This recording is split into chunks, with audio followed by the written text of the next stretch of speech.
저는 이 오늘 본문의 말씀을 가지고 의지, will이라는 말씀으로 하나님의 말씀을 전하겠습니다. 어떤 일을 하면서 우리는 분명히 의지가 필요합니다. 그런데 우리는 그 일이 되지 않는 이유부터 찾습니다. 난 나이가 많아. 난 돈이 없어.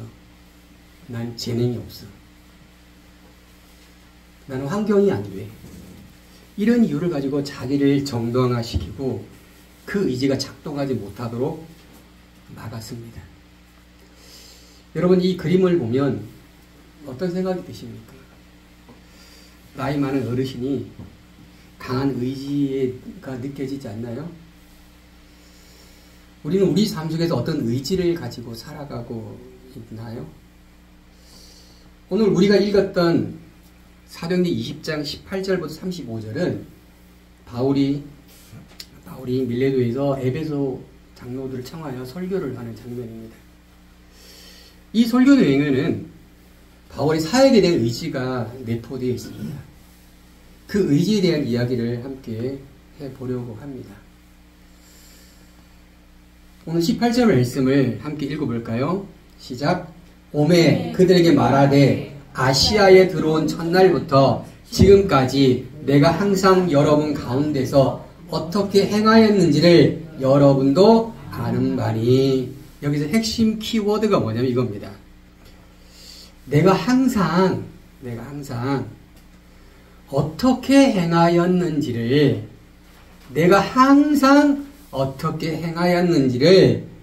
여러분 가운데서 여러분도 아는 바다라는 것입니다. 내가 항상 어떻게 행하였는지를 여러분 가운데서 여러분도 아는 바다라는 것입니다. 오늘 바울은 어떻게 행하였는지에 대한, 자신이 어떻게 행하였는지에 대한 이야기를 하려고 하는 것입니다. 자신의 삶, 자신의 의지를 가지고 자신의 행해온 삶에 대해서 이제 이야기를 하려고 하는 것입니다. 오늘 19절부터 21절 말씀을, 이게 한 챕터입니다. 이 챕터 말씀을 한번 읽어봅니다. 이 챕터는 바울이 현재가 아닌 과거에 그가 했던 의지들 내용들을 쭉 나열해 놓은 것입니다. 7가지 키워드가 함께 있습니다. 한번 말씀을 읽어보겠습니다. 시작. 곧 모든 겸손과 눈물이며 유대인의 강교로 말미암아 당한 시험을 참고 주를 섬긴 것과 유익한 것은 무엇이든지 공중 앞에서 나가서 각 집에서나 꺼림없이 여러분에게 전하며 가르치고 유대인과 헬라인들에게 하나님에 대한 회개와 우리 주 예수 그리스도에 대한 믿음을 증언한 것이다 라고 말합니다. 오늘 7가지 핵심 키워드를 함께 살펴봅니다. 첫 번째가 뭐냐? 겸손입니다. 겸손. 이 겸손은 원문으로 말하면 티시노프로스우네입니다. 이 티시노프로스우네는 어떤 어근에 출발하냐면 프레이노라는 어근에서 출발되어 있는 파생어입니다. 이 프레이노라는 이 어근은 곰곰이 생각하여 말하다는 거예요. 곰곰이 생각하여 말하다요. 어떤 대상에 대해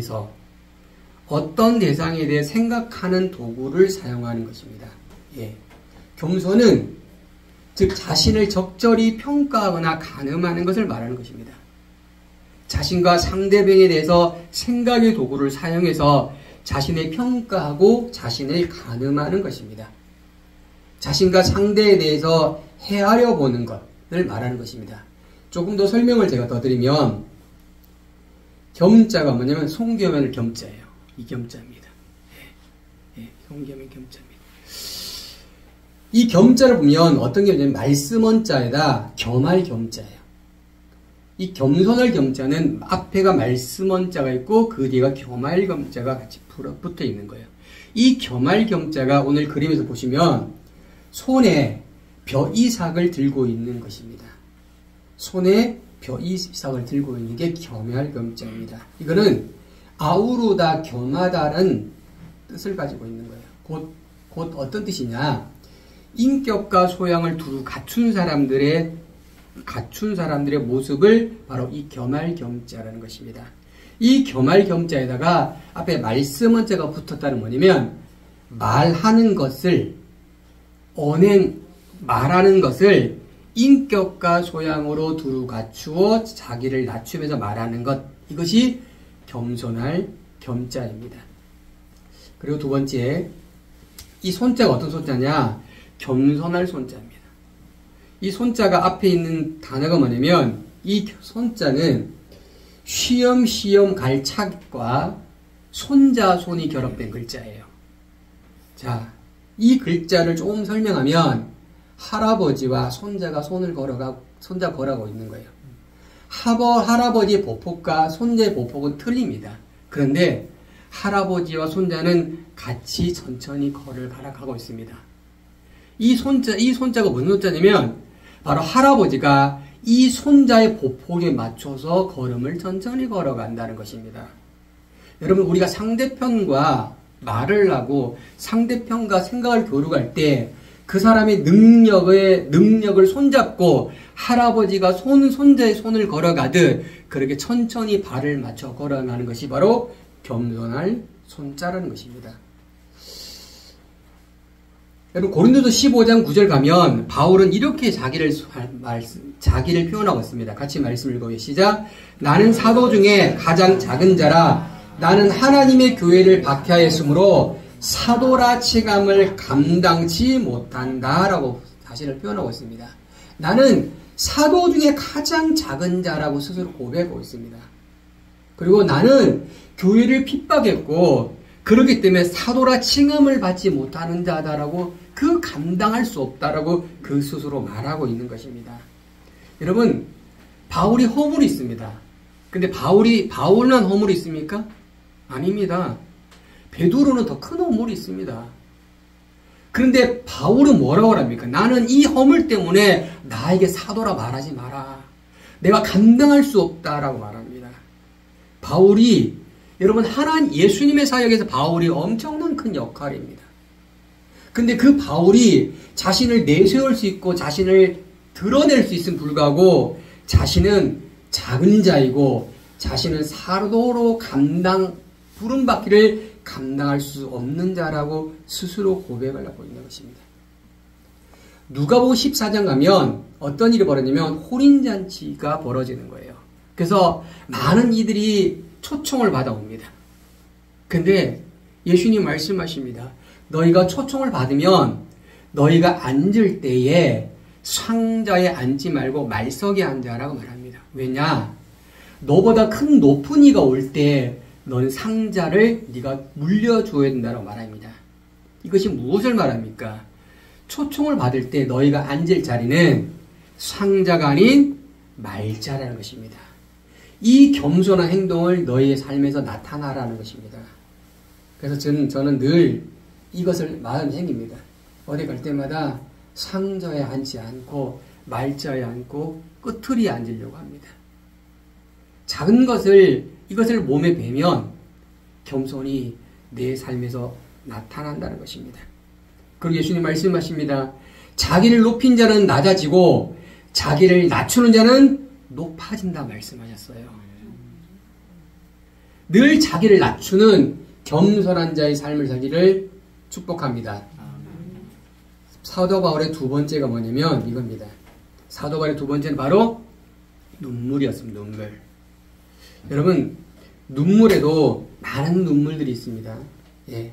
바울이 흘렸던 많은 눈물이 무엇일까요? 예. 오늘 고린도후서 2장 4절 말씀을 같이 읽어볼까요? 시작.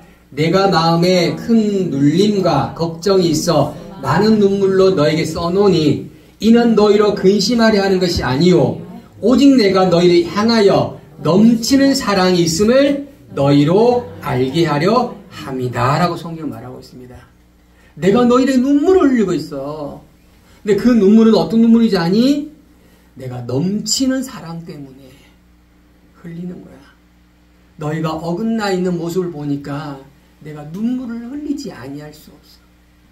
너희가 하나님의 길을 아닌 다른 길로 가고 있는 것을 보니 내가 너희를 향해 눈물을 흘리지 아니할 수 없어. 그리고 사도 바울은 17절에 이렇게 말합니다. 그게 어떤 마음이지 아냐? 진실된 마음이다 라고 그는 고린도 교회를 향해서 이야기하고 있습니다. 빌립보서 3장 18절 20절 말씀을 또 읽어볼까요? 시작. 내가 여러 번 여러에게 말하였거니와 이제도 눈물을 흘리며 말하노니 여러 사람이 그리스도의 십자가의 원수로 행하였느니라.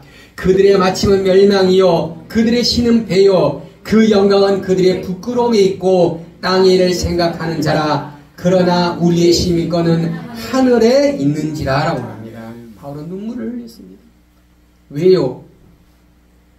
너희가 그리스도의 십자가의 원수가 되었음을 보았기에 그 빌립보 교회를 향해서 눈물을 흘릴 수밖에 없었다는 것입니다. 여러분이 그리스도의 원수가 되는 삶을 살고 있는 모습을 보니 내 눈에 눈물이 흘린다라는 것입니다. 너희들을 어둠의 길로 걸어가게 하는 예수의 원수로 가게 하는 그들은 어떤 사람이냐냐? 오늘 성경 말합니다. 그들의 마침은 멸망이다. 그들의 끝은 멸망이고 그들이 섬기는 신은 그들의 육체의 배다. 그들이 지금 누리는 영광은 부끄러움의 영광이고 그들은 오직 땅의 일만 생각하는 자다. 그런데 너희는 지금 그들과 짝하여 그리스도 원수, 십자가의 원수의 삶을 살고 있다. 그것을 바라보는 바울이 어떻게 해요? 눈물을 흘릴 수밖에 없다는 것입니다. 너희가 누군지 아니? 너희는 하늘의 시민권을 가지고 있는 자다. 어디요?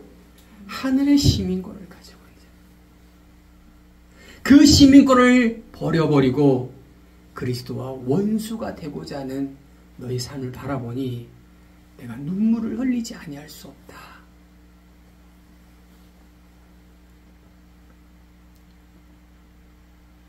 바울은 이렇듯 많은 눈물로 사역을 하였습니다. 이 눈물이 어떤 눈물입니까? 영혼을 사랑하는 눈물이었습니다. 이 눈물이 어떤 눈물입니까? 사랑의 마음을 담은 눈물입니다. 이 눈물을 바울은 흘리기 시작합니다. 세 번째로 바울이 행한 어떤 행함이냐? 바로 참고입니다. 바울은 유대인들로 인해서 간교한 시험을 당했고 유대인들로 인해서 시험을 참았다라고 성경 말하고 있습니다. 근데 영어 성경과 원문을 보면 참았다라는 표현이 안 나오고요. 어떻게 나오냐면 시험을 당하다라는 표현을 기록되고 있습니다. 바울은 유대인들로 인해서 음모와 시련을 받았습니다. 뭘 받았다고요? 음모와 시련을 받았습니다. 바울이 이런 음모와 시련을 받을 만한 이유가 있었습니까? 바울은 음모와 시련을 받을 만한 이유가 없습니다. 그런데 그럼에도 불구하고 바울은 의연히 음모와 시련을 받았고 그거를 이겨내고 있다는 것입니다. 여러분 이 꽃이 어떤 꽃인지 압니까? 복수초라는 꽃입니다. 복수초. 눈이 필 때 나는 복수초입니다. 눈 속에 꽃이 피어나는 거예요. 바울은 엄청난 고난과 음모와 시련을 받았지만 그것을 의연히 감당하고 있다는 것입니다. 이것이 바울이 행하는 의지였다는 것입니다. 못살게다 뛰쳐나가는 것이 아니었습니다. 억울하다 호소하는 것이 아니었습니다. 그냥 감당하는 거예요. 감당. 그냥 당하는 거예요. 그냥 가만히 당하는 거예요. 바울이 네 번째 행함이 뭔지 압니까? 바로 이겁니다. 바울은 유대인으로부터 음모와 시련을 당하였음에 불구하고 바울은 주님을 섬기는 일을 끝까지 했다는 사실을 기억하시 바랍니다. 주님을 섬기면서 그가 받았던 게 뭔지 압니까? 음모, 그가 받았던 게 뭔지 압니까? 시련이라는 것입니다. 이 섬김을 원문으로 하면 뭐냐면 둘레보입니다. 둘레보. 이 둘레보는 종이 되다예요. 종이 되다. 뭐라고요? 종이 되다예요. 낮은 지위로 자신을 낮추는 거예요. 종은 주인이 말하는 그 말을 그냥 순복하는 거예요. 주님을 섬기면서 바울은 종이 주인을 따르듯 그렇게 따랐던 모습이 바울의 모습이라는 것입니다. 바울은 로마서 1장 1절 가면 이렇게 말합니다. 예수 그리스도의 종 바울은 이라고 표현하고 있습니다. 디도서 1장 1절 가면 하나님의 종이요라고 그런 고백하고 있습니다. 갈라디아서 1장 10절 가면 사람에게 기쁨을 구하면 그리스도의 종이 아니다라고 그런 표현하고 있습니다. 늘 그는 자신이 그리스도의 종의 삶을 살아오고 있었다라는 것입니다. 여러분 이것이 우리 그리스도인들이 가져야 할 자세인 것입니다. 우리는 그리스도의 종의 삶을 우리는 살아가야 됩니다. 그런데 우리는 가끔 착각을 합니다. 어떤 착각이냐? 우리의 자리와 그리스도의 자리를 바꿉니다. 우리를 위해서 예수님이 있어야 된다고 생각합니다. 내 피로를 채워주는 분이 누구냐? 예수라고 생각하는 거예요. 이거는 그리스도와 우리의 자리가 바뀐 거예요. 우리는 피조물이고요. 그리스도는 창조주임을 기억하시기 바랍니다. 그분이 우리를 창조하셨다고요. 그분이 우리를 위해 필요한 것이 아니고 우리는 그분의 종의 삶을 살아가야 되는 거예요.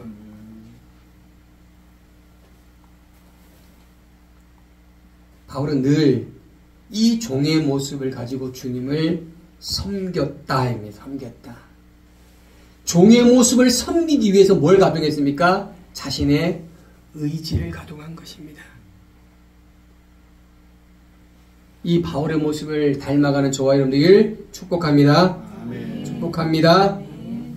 그리고 바울은 유익한 것이 있으면 사람들 앞이나 각 가정에서나 언제든지 그리스도를 전하였습니다. 이것이 바울의 행한 5번째 행위입니다. 여러분 우리가 누굽니까? 여러분 우리가 누구죠? 우리는 피조물이고 예수의 메신저. 우리가 누구죠? 예수님의 나팔수입니다. 예수님을 대신해서 예수님의 메시지를 전할 전달자라는 거예요. 우리는 나팔수라는 거예요. 우리 입을 열어야 되는 거예요. 여러분 우리가 누구죠? 메신저. 말씀드렸잖아요 제가. 나팔수. 우리는 메신저의 삶을, 나팔수의 삶을 살아가야 되는 것입니다. 왜? 우리가 복음을 받았기 때문에요. 우리가 복음을 받았기 때문에 이 복음이 피어나가는 거예요. 이 복음이 넘쳐나는 거예요. 그래서 우리가 말하지 아니할 수가 없는 거예요. 복음이 들어왔다면, 생명이 들어왔다면 그 생명이 움뚱된다고요. 그 생명이 살아 움직인다고요. 그러니 그 입에서 복음이 튀어나간다고요.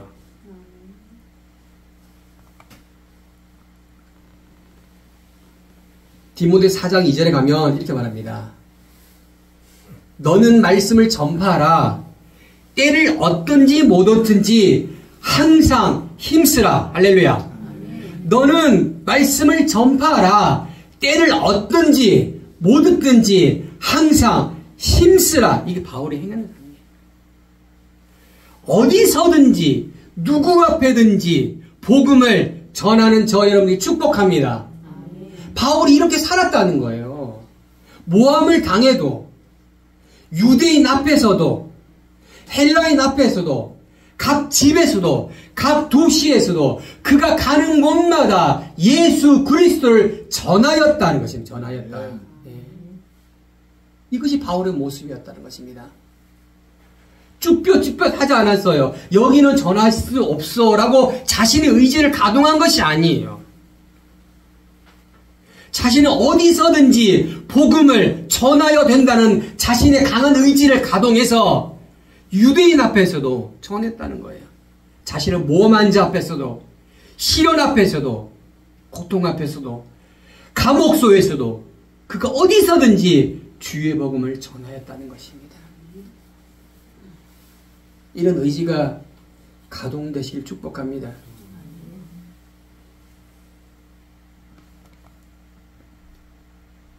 그리고 6번째, 바울은 어떻게 했는지 압니까?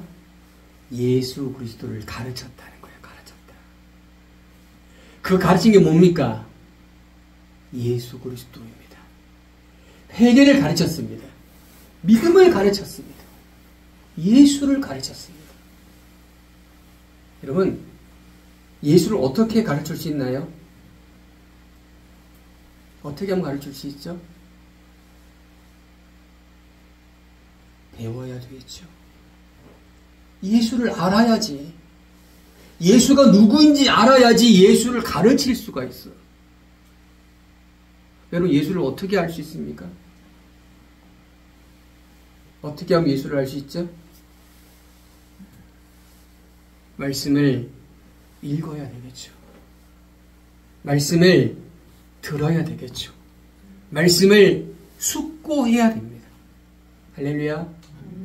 주의 말씀을 듣고 주의 말씀을 읽고 주의 말씀을 상고해야 예수가 누구인지를 알 수가 있다는 거예요. 예수를 알아야지 예수를 가르칠 수가 있는 거예요. 예수를 알지 아니하고 예수를 어떻게 가르칠 수 있겠습니까? 근데 여러분, 여기서 한 가지 중요한 것이 있습니다. 조심해야 될 것이 있습니다. 뭔지입니까? 조각으로 배우시면 안 돼요. 말씀을 조각으로 배우는 순간에 어떤 일이 벌어지냐? 그 말씀이 가지고 있는 본연의 뜻을 곡해하게 되어 있어요.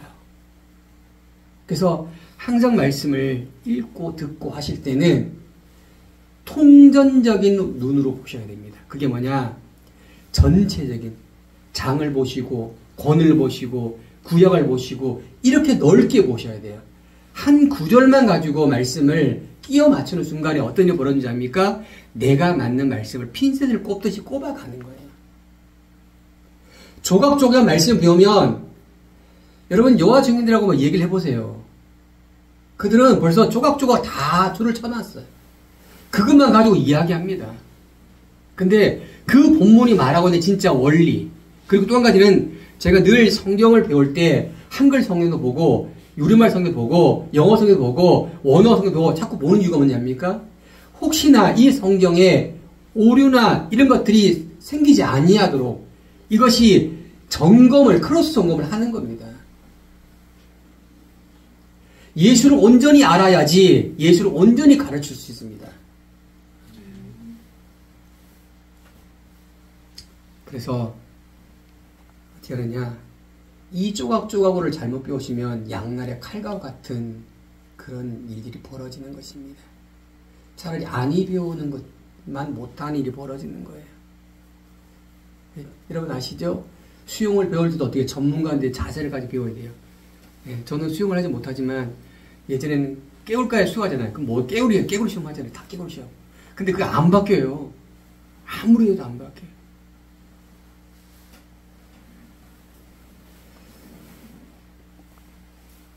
자, 오세아 4장 6절의 말씀을 같이 읽을까요? 시작. 내 백성이 지식이 없으므로 망하는도다.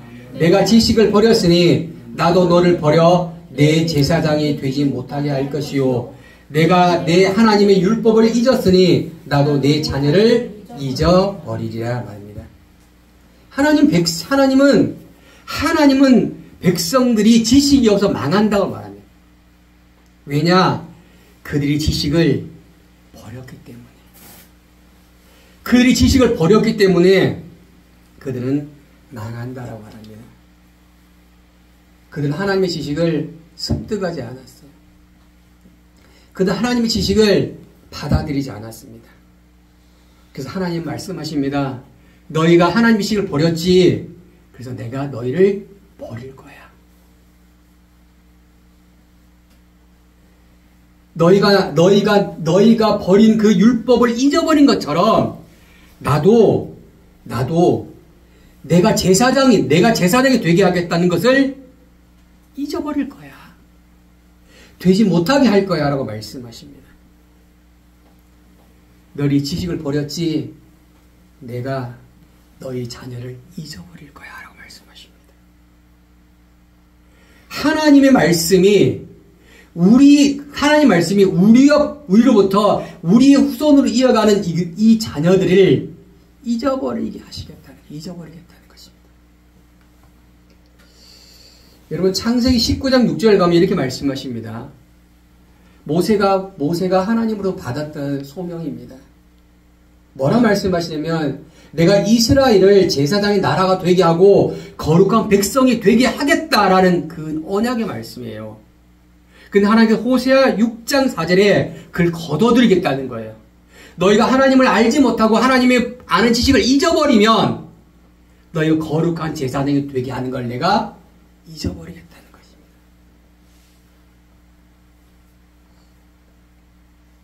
하나님의 아는 지식을 게으르게 하는 길 축복합니다. 하나님의 아는 지식. 그것을 어떻게 해요? 날마다 숙고해야 됩니다. 그 아는 지식이 우리 가운데 충만해야 됩니다. 여러분 이것이 뭔지 압니까? 총알이에요. 총알. 힘이에요. 힘. 여러분 신앙인들에게 나오는 힘은 어디 나옵니까? 말씀에서 나오는 거예요. 감각적인 어떤 촉각에서 나오는 게 아니라니까요. 여러분 성령의 은혜는요. 여러 가지로 제가 말씀드렸잖아요. 여러 가지 은사와 여러 가지 기적과 여러 가지 모양으로 나타납니다. 근데 그것은 잠시 떠난다니까요. 잊어버린다 우리 기억이. 근데 말씀을 상고하면 그 말씀이 단단하게 우리를 어떻게 해요? 땅에 기둥을 박듯이 박힌다고요. 그래서 어떤 시련과 어떤 환난과 어떤 어려움이 와도 그것을 어떻게 해요? 태연하게 의연하게 넘어갈 수 있다는 것입니다. 할렐루야.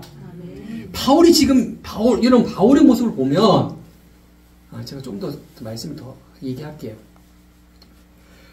자, 마지막으로 바울은 이렇게 말합니다. 바울은 그리스도의 믿음에 대해서 증언하는 행함을 한 것입니다. 그리스도에 대한 믿음에 대한 증언. 여러분 바울은 유대인에게도 헬라인에게도 이방인에게도 그 누구에게도 그리스도에 대한 믿음을 증언했습니다. 복음은 누구에게 전해야 되겠죠? 복음 누구에게 전달돼야 됩니까? 그 누구에게도 전달되어야 되는 것입니다. 복음은 제한되지 말아야 되는 거예요. 여러분 제가 말씀드렸잖아요. 그 누구에게든지 우리가 저 사람이 복음을 받지 못할 것 같은 사람에게도 복음을 전달해야 되는 거예요. 그 누구에게든지 복음은 전달되어야 되는 것입니다. 바울은 이것을 알고 있었습니다. 그리고 바울은 이것을 행하였습니다. 저와 여러분도 예수 그리스도를 증거하는 삶을 축복합니다. 아멘. 그 누구에게든지 너무 미워. 그래도 나를 너무 속상해 했어. 그래도 원수까지 사랑하라고 예수님 말씀하시잖아요. 우리는 그 원수까지 우리의 복음이 우리를 통해 전달되어야 되는 거예요. 바울은 그러한 행함을 했다는 것입니다.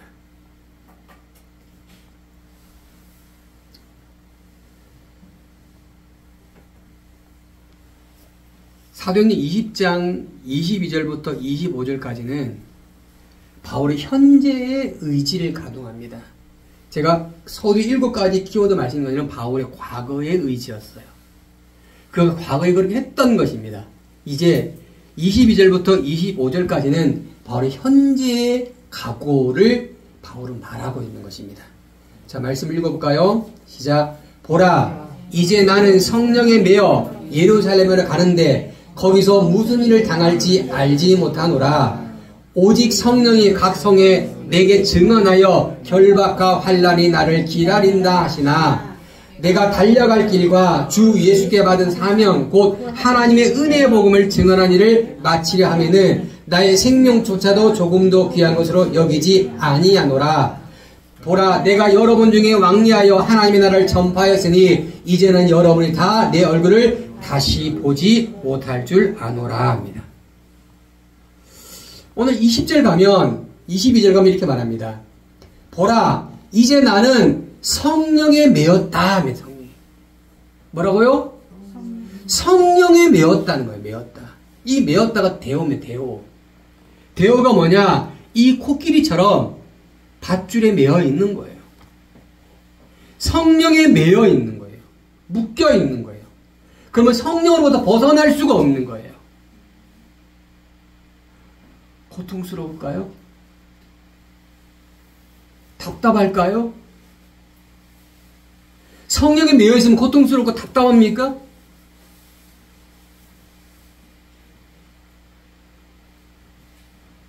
주일이 여러분 고통스럽습니까?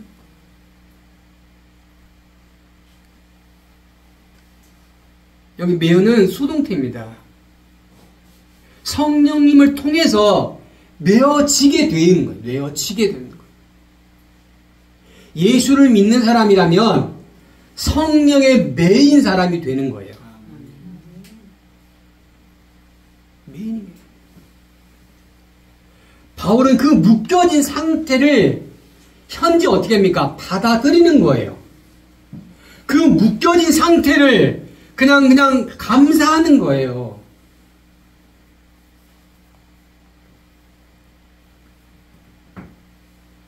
그리고 그는 어떻게 합니까? 이렇게 말합니다. 바울은 오늘 본문에 말씀면 예루살렘을 가는데 거기서 무슨 일을 당할지 알지 못하겠다라고 합니다. 이 이상한 표현을 말하고 있습니다. 내가 예루살렘에 오순절 전에 내가 빨리 가려고 해. 근데 본문은 뭐라고 하냐면 내가 무슨 일을 당할지 알지 못하겠다. 여러분 바울이 어떤 사역을 하고 돌아갑니까? 예수의 복음을 전하고 예수 그리스도를 전파하고 예수의 말씀을 증거하고 그가 돌아가는 거예요. 근데 오늘 본문은 그 예루살렘에 가면 내가 무슨 일을 당할지 모르겠다는 거야. 무슨 당할지. 이것은 무엇을 말합니까? 그에게 어떤 일이 온다고 할지라도예요.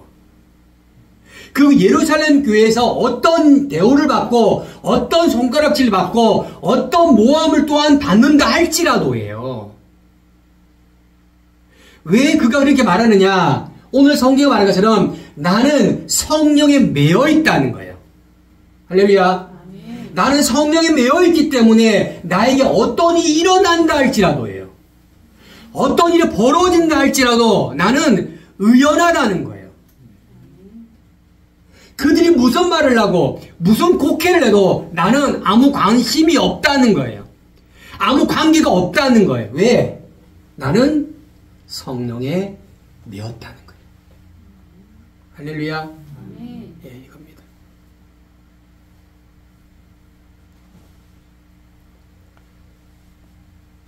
두 번째로 23절 말씀을 읽어볼까요? 시작.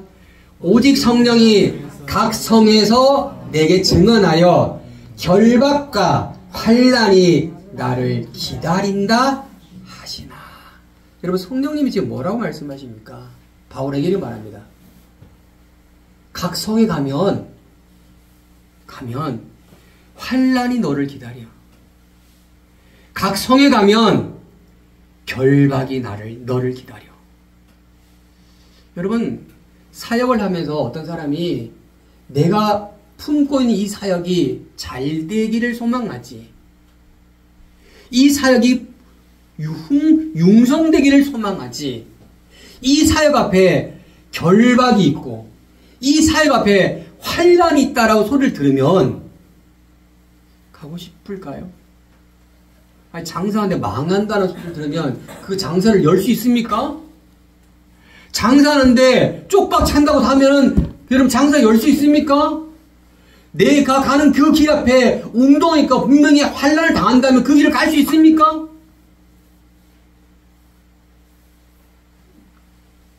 근데 바울은 어떻게 합니까? 각성해 갑니다. 환난이 그를 기다리고 결박이 그를 기다린다 할지라도 그는 간다고요. 성령이 그에게 그래서 음성의 소리를 들렸지만 그는 간다는 거예요. 간다는 거예요. 그 쫄리는 마음이 있다 할지라도, 그 두려운 마음이 있다 할지라도 그는 갑니다. 왜? 가야 되기 때문에 가야 돼. 그게 주님의 사역이기 때문에 가는 거예요. 그가 해야 될 일이기 때문에 가는 거예요. 우리의 길 앞에 기쁨과 감사와 즐거움과 희락만 있다면 아닙니다. 주님의 길은 그런 길이 아닌 거예요. 주님의 길은 오늘 이 사도 바울이 고백한 것처럼 환난과 결박이 나를 기다린다는 성령의 소리가 그에게 들렸다는 거예요. 성령님이 직접 그에게 그런 말을 해준 거예요. 성령님 아니죠? 아니라니까요. 주를 믿는 게 바로 그겁니다. 예수를 믿는 게 그냥 즐겁고 이런 게 아니라니까요.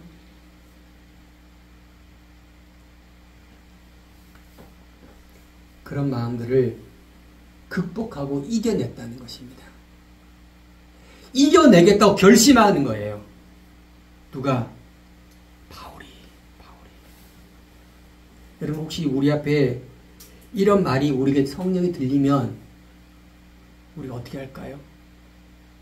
요나처럼 못 갑니다. 안 갑니다.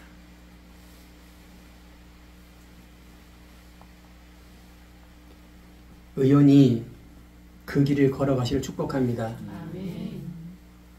제가 말하고도 참 근데 그 길을 가야 된다는 거예요. 세 번째, 자신의 의지, 바울의 의지를 같이 보겠습니다. 같이 말씀 읽겠습니다. 내가 달려갈 길과 예수의 받은 사명, 곧 하나님의 은혜의 복음을 증거하는 일을 마치려 하면은 나의 생명조차 조금 더 귀한 것으로 여기지 않겠다라고 말합니다. 내 생명조차도 귀하게 여기지 않겠다. 저는 이 말씀을 제가 읽으면서 참 죄송하고 미안하고 그런 말씀을 제가 대하게 됐습니다. 나의 생명보다 내가 가야 할 길, 예수님께 받은 사명, 하나님의 은혜의 복음을 증거하는 일이 더 귀하다는 것입니다. 나의 생명이 더 가볍다고 고백하는 거예요. 그런데 저의 삶을 돌아오면 내 자존심이 더 무거웠어요.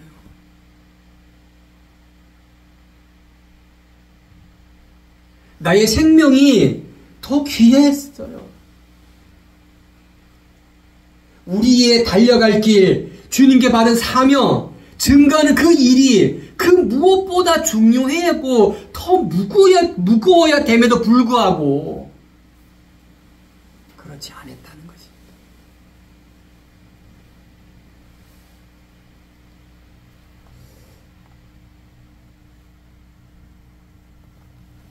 결론의 말씀을 드리도록 하겠습니다. 제가 여기서 끊은 이유를 알겠죠. 만약에 안 끊었으면 아마 좀 1시까지는 해야 됩니다. 다음 주에는 미래에 관련, 그러니까 미래의 에베소 교회를 향한 그 권면의 말씀들을 전할 예정입니다. 오늘 말씀을 정리해 볼까요? 바울은 자신을 낮추고 타인을 높이는 겸손한 삶을 그는 살았습니다. 그는 문영혼을 사랑하고 늘 눈물을 흘리는 삶을 그는 또한 살았습니다. 바울은 유대인들의 음모와 시련을 받음에도 불구하고 그는 그것을 의연히 감당했습니다. 바울은 굴림자의 모습이 아닌 종의 모습으로 그들을 섬겼고 스스로 그 복음을 전했습니다. 그가 전하는 것이 무엇입니까? 오직 예수 그리스도입니다. 예. 그것을 그 누구에든지 전했다는 거예요. 우리는 누구라고 그랬죠? 메신저고 나팔수입니다. 그 일을 바울이 성심성의껏 했다는 것입니다. 바울은 그 누구에게든지 예수 그리스도를 온전히 올바로 가르쳤다는 사실을 기억하시기 바랍니다. 그러기 전에 우리가 어떻게 되죠? 예수를 온전히 알아야 되는 거예요.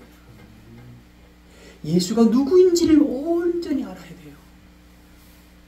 잘못 알면 잘못 가르치게 돼 있는 거예요. 그래서 말씀을 또 읽고 또 읽고 또 읽고 또 상고하고 또 들어보고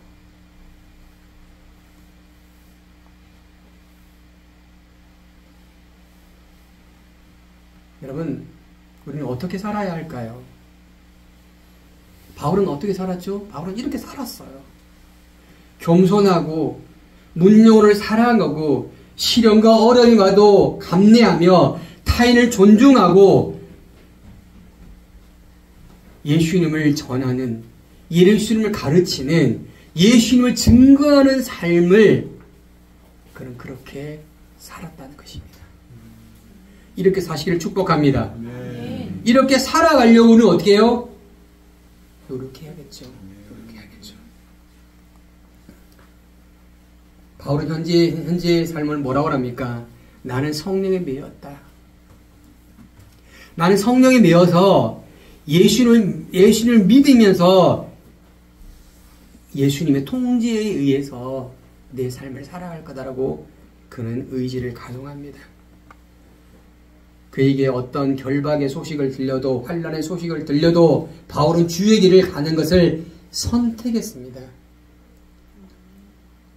또한 우리에게 걸어갈 길을, 우리에게 주어진 일을 선택해야 합니다.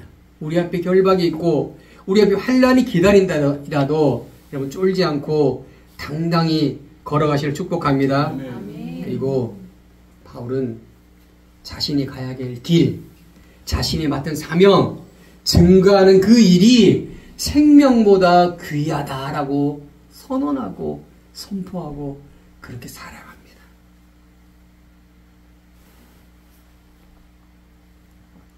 우리도 이렇게 살아야겠죠. 이것이 믿음이잖아요. 우리도 바울같이 못할지라도 바울처럼 흉내를 내셔야 돼요. 바울처럼 조금이라도. 그래야 어떻게 해요? 우리가 바뀌게 되어 있는 것입니다.